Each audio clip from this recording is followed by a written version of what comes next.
Hello everyone, welcome to the newest iHelp video. Today we have something super exciting that came in the mail. So we have our AirPods case that just came in the mail. This video is not sponsored by this company though. So let's open it up. It's a cool tab. And then it seems like it comes in a silicone package.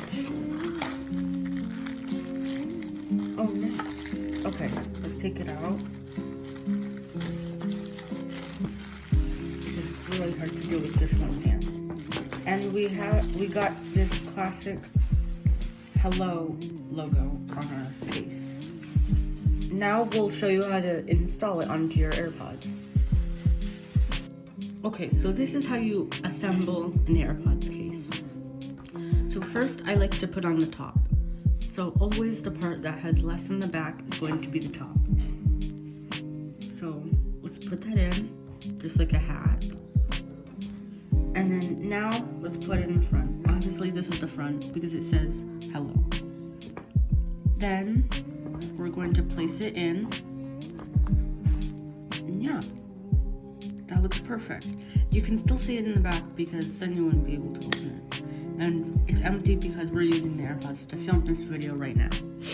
So yeah, this is our case. This video is not sponsored, but it is from AW3 case from eGlow.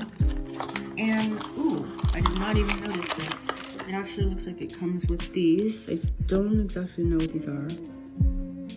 Okay. Okay. So apparently these are for if it doesn't stick, you can put these on so it can help it stick. So yeah, I will leave the description for this product in the description. I'll leave the link for this product in the description down below. Again, this is not sponsored, but thank you guys so much for watching. Don't forget to like, subscribe, and comment down below if you found this video helpful. See you in the next iHelp video. Bye.